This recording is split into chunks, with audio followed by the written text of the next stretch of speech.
Everybody good? Good day today, huh? Hey, Brian, let me start if everybody's ready. Jump right in, Sal. Okay. Go ahead. Ken Dorsey was promoted, or added title, I should say, at least to passing game coordinator. What does he mean to you? What does he mean to the offense? And can you kind of tell us what that means, what that title means? Yeah, Ken, I've said this before. He's a really good coach. He does a good job with the quarterbacks. We're fortunate to have him. He's instrumental in developing Josh and also in game planning and very fortunate here anyways to have, I'd say, a bunch of coaches on the staff that are really similar in terms of adding valuable input, being really good at what they do, coaching individual techniques, but also the big picture. Rob's been a coordinator before, and Bobby's done a lot of good things, and I mean really Skip, Chad, Shay, Mark, all of them. I can say that for all the guys on our staff. They're great to work with. Ken is no exception to that. He's done a really good job since he's been here, and fortunate to have him. Brian, I know I'm not telling you anything you don't know when I say this, but with all the success that you guys had last year, you know that your defensive counterparts in the league that are on your schedule are pouring over it, like left, right, and center. So what is maybe the process of trying to stay ahead of the curve and a step ahead of your defensive counterparts when you get to the regular season? Yeah, I think that, Chris, I think that's the same every year. Whether you have some success or whether you're, middle of the pack, wherever it may be, that's what we do in the offseason as a coaching staff is you study the league, you study other, teams in the league, you study some colleges, sometimes high schools, to try to stay ahead of trends. You evaluate yourself.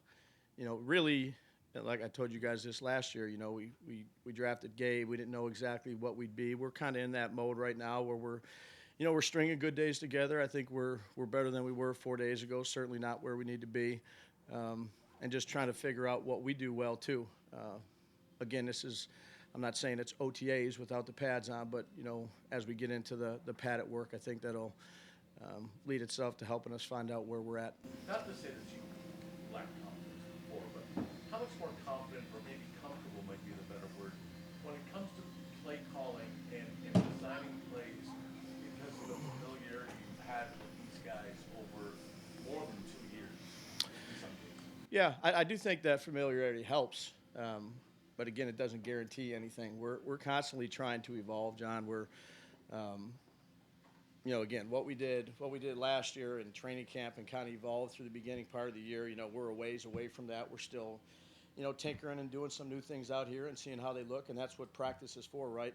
I don't think you're ever just truly comfortable. You always have so much respect for the people that you're calling games against, for the opponents that you're playing against, because they're real good. No matter what anybody's record in this league, it's a hard league, and you guys know that. Everybody knows that. So you just kind of stay level-headed. You try to improve every day with the things that you're asking the players to do. You try to improve as a coach, situational awareness, getting the play call in quick. And then obviously we try to tailor everything we do to Josh. And Josh has, I'd say a lot of freedom at the line of scrimmage to, again, we call a play. It's not exactly, what we're trying to get on defense. I think experience helps him with, trying to get to the proper play to help us put us in a good position. So I think all those things tie in together. We talk a lot about the continuity, just on John's point a little bit, and how much that helps. But you guys have to guard it all on getting stale and making sure you're keeping things fresh and trying new things out. Yeah, yes. To a point, we never get stale. Offensive football is really just execution football. The defense, they know what personnel group you are in. They know the down and distance, maybe the situation of the game, but that's it. So they're reactive. We're an attacking mindset and trying to move pieces around and do different things. And again, we've added things from the offseason that we've studied, and we've taken out some things that maybe didn't look as good when you go back and look at them. But you're constantly evolving. If you're not, I don't think you're doing your job as a coach of trying to, help the players the best you can. So there might be things at night where I talk to an old retired ball coach at 11 at night, and he sends me something. I'm like, damn, that's a good idea. Let's throw that in, So that's what we try to do. What are all the factors that go into finding a home for Cody? Is it strictly what you feel is best for him and what his skill set best is, or do you take into play who he's playing against, how they feel, or just what all Yeah, I think it's like for really any guy, they're gonna make the most of their opportunity. He's played a lot of different roles for us, and I wouldn't say it's easy. You know, you only get so many linemen to go to a game, and we ask our linemen to really understand the other person's responsibility, where you're a center and can play guard, or you're a tackle and you can play a big tight end, or vice tackle and you can play inside. You know, he's had an opportunity here to stick at one spot here these first few practices. I think he's had a good start, and I'll be anxious to see him with the pads. He mentioned we haven't seen the best of him yet. Obviously, injuries has played a role into that. I know the pads aren't on. That's where you really evaluate Yep. linemen. But have you seen anything different from him, even in the early going? Yeah, I think he's in a really good spot. His mind's in a good spot. You know, he's anxious to get going, and I'm anxious to see him. But he's been a great teammate. He's been a great teammate since he's been here. We know he's a tough guy.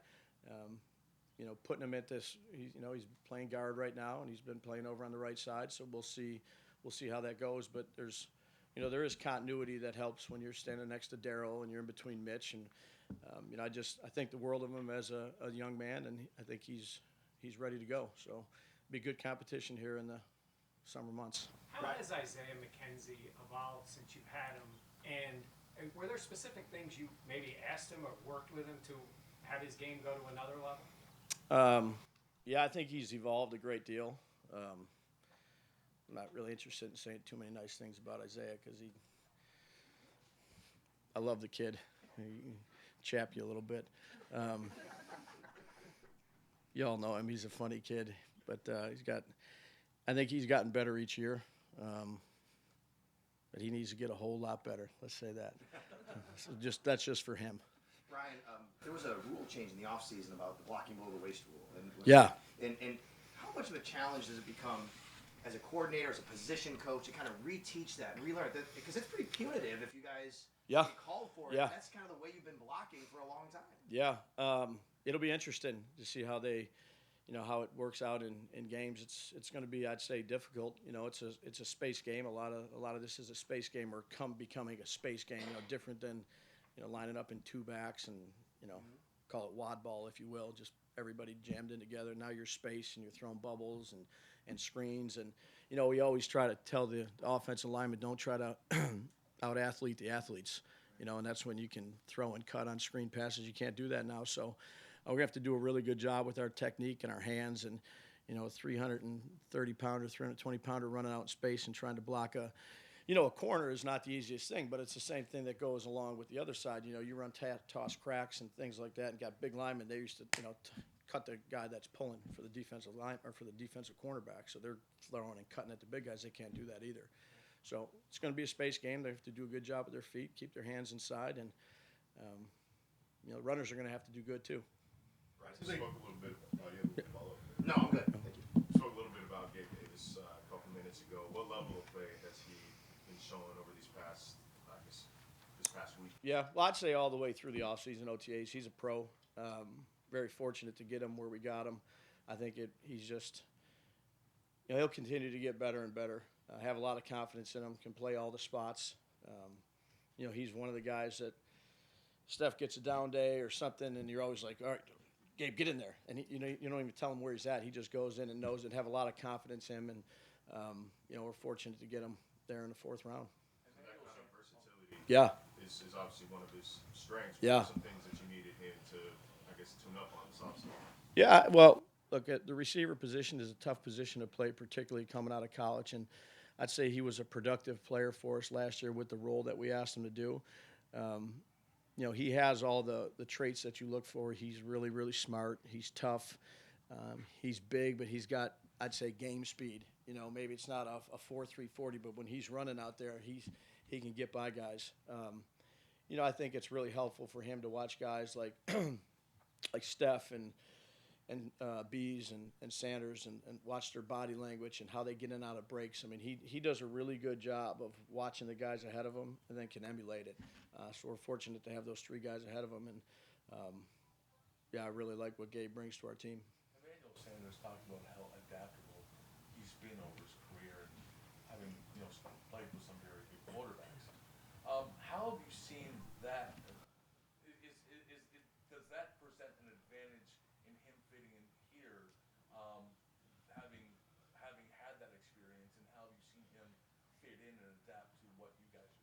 Yeah, he's fit in well.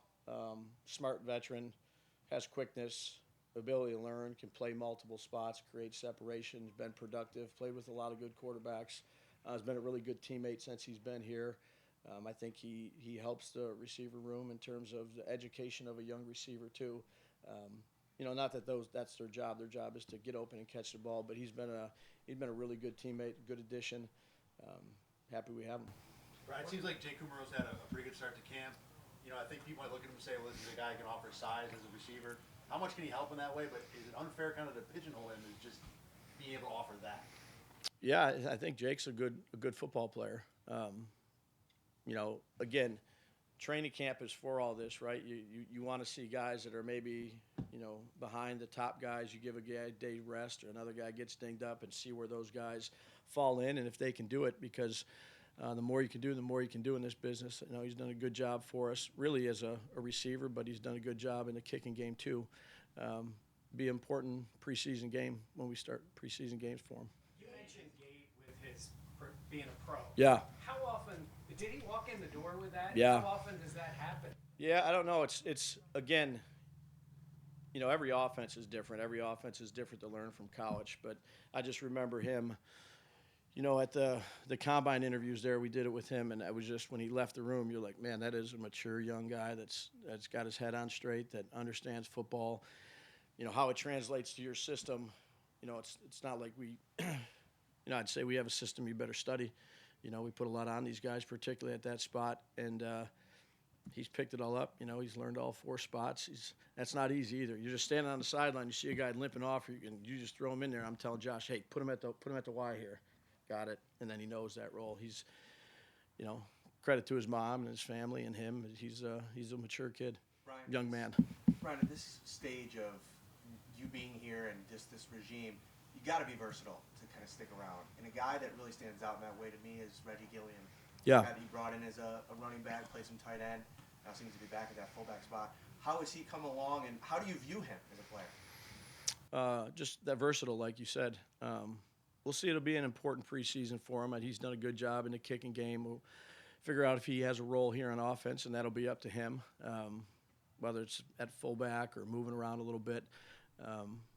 But again, I just, you credit Brandon and Joe for finding guys like this that have qualities that we covet in terms of smart, tough, dependable, and then you let them go out there and, show what they can do and give them an opportunity to do it.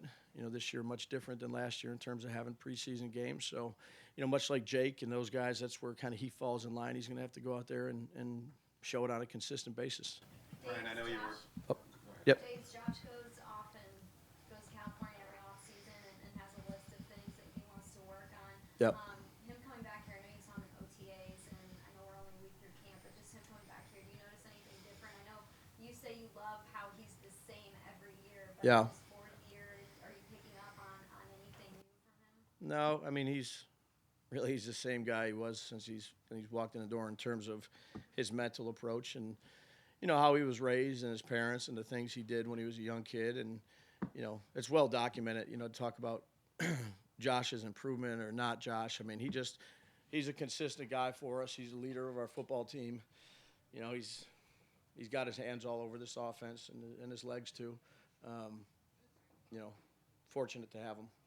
Brian, I know you weren't anticipating not having Dion to start camp, but Yeah.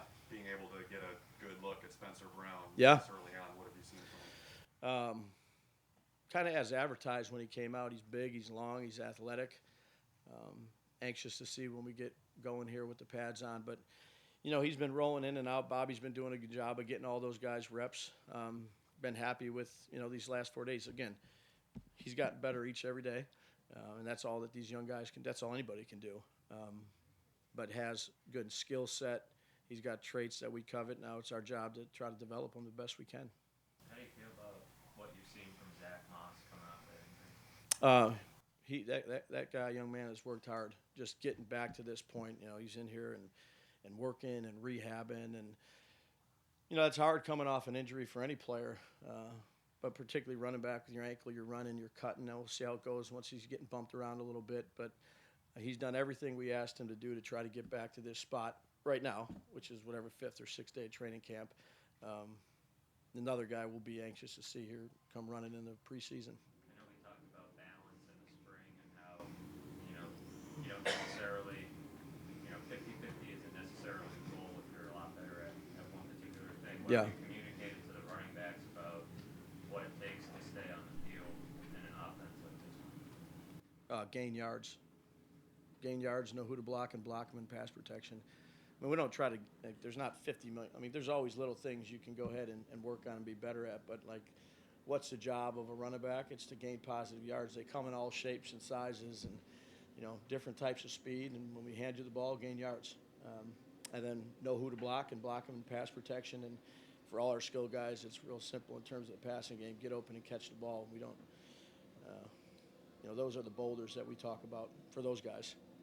Both of your running backs last year averaged pretty poorly in the yards before contact range, but more good in yards after contact. Yep. So what's the way to try and mitigate what happened last year? Yeah, well, I mean, look, we talk about it up front too, and with the tight ends, like the job is to get a hat for a hat, know who to block and block them. I mean, usually when you get a hat for a hat in this league, which is not always the easiest thing to do, you can get through the line of scrimmage and have a chance to make some yards. So it takes everybody. It takes the design. It takes the the offensive line and the tight ends doing their job. It takes the backs reading it the right way, much like the passing game. And you know that, Joe. Everything's got to kind of work together. We're out here working at it. Well, we'll see where we're at. What does Matt Breida bring to the running back? Speed. Leadership, leadership. Yeah, I mean, he's been around the block a little bit. I think anytime you get a new guy coming in, that's a veteran. It's good, like E. Sanders, but you just don't say, hey, you lead this group.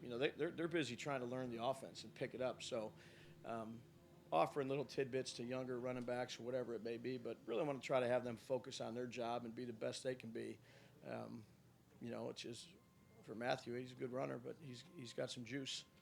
So it's our job to find out a way to use it. Having a new guy like Mitch Trubisky and Yeah. a new set of eyes in that quarterback room, do you feel like that is something that's pretty valuable for Josh in particular? Yeah, I think Josh would be able to answer that, but Mitch has been a really good addition since he's been here. A guy that's played 50-some games, has seen a lot of football, and standing back at that position, it's different than watching it from the press box or watching it from the sideline or anything like that. So there's things that have happened to him throughout his young career so far that I think that can help Josh and assist with Josh, and vice versa. I think that Josh is we're happy to have Josh. He's been in a good situation. Josh shed some light to Mitch too. So he's, glad we have Mitch. Thanks, guys. All set? Thanks, guys.